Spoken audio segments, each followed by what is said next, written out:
Money Talks by O. Henry.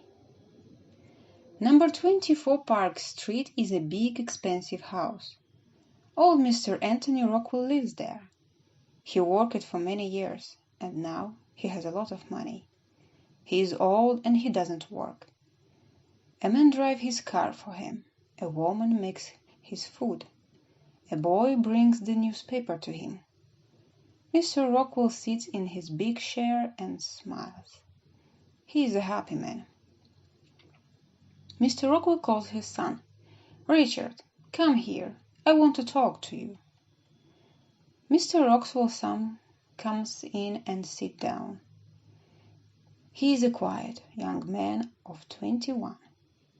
"Yes, father." "Richard, the men on the street are gentlemen. They come from good families and have a lot of money. We aren't a famous old family, but we have a lot of money. My money makes you a gentleman too. Money can open a lot of doors for you," Mr. Rockwell says with a smile. "It can open some doors, father, but not every door," Richard says. "My son, don't say that. We have no problems. Ask people on the street. Ask your friends. What door doesn't open with money?" Mr. Rockwell asks. "Money can buy a place at the table of the right people," Richard says. "You're wrong, young man," his father says, and he looks into his son's eyes. "Son, the families of those men didn't always have a lot of money. They know about work. You make a lot of money with a lot of work." Richard is quiet. "Son, what's the problem? Are you sick? What's wrong? You can talk to me," Mr. Rockwell says. "Father, I'm not sick. I have a good home, an interesting job, and a smart old father. But—" "What's her name?" Mr. Rockwell asks. "Oh, father, she is beautiful and very special.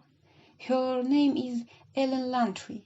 She is the only woman for me," Richard says. "Talk to her, dance with her, walk in the rain with her. She is going to love you too," his father says. "You're a good young man. You're special too." "But she is always with people," Richard says. "I never have any time with her. She never has time for me." "Richard, take some money and buy some time with her. Talk to her about your love," the old man says. "I can't," Richard says.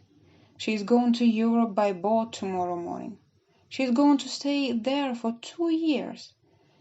This evening I'm going to take her to the theater, but it's a very short drive. I'm not going to have much time with her, and you can't buy her time." "Okay, Richard, now I understand. Your love for her is very strong, but she doesn't know about it. That's your problem," Mr. Rockwell says. "She can't know because there isn't time," Richard says. He is very unhappy. "Your money can't talk to her." At 8 o'clock in the evening, Richard goes to the beautiful young woman's house. "Good evening, Richard," Miss Lantry says. "Mother and father are waiting for us at the theater. I don't want to be late." "To Wallack's Theater, please," Richard says to the driver. But at 34th Street the car stops. "What's wrong?"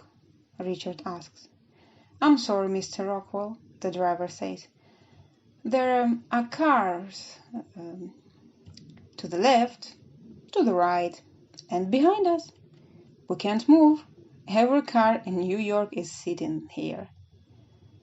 "Oh, Richard, we are going to be late," Miss Lantry asks. "I'm very sorry, Ellen. No theater for us this evening," Richard says. "That's okay. I don't like theater very much. I'm happy here in the car with you," Miss Lantry says. "Are you Richard asked with a smile. Later the same evening, Richard walks into his father's office. The old man is reading his newspaper. "Father," Richard says, "Miss Lantry and I are in love." "Very good, Richard. I'm happy for you," his father says. "We talked and talked. She loves me. You see, money can't buy love," Richard says. Then the happy young man goes to bed. But let's finish his story. At 7 o'clock in the morning, Mr. Kelly comes to the door of Mr. Rockwell's house. "Good morning, Mr. Kelly," Mr. Rockwell says. "You did a good job yesterday evening. Here is your $5,000. "It was difficult, Mr. Rockwell. The drivers at the cars wanted $10, and the policeman wanted $50. But cars stopped for us on every street.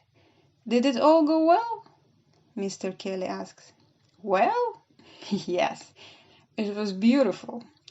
Let's drink to love and to money."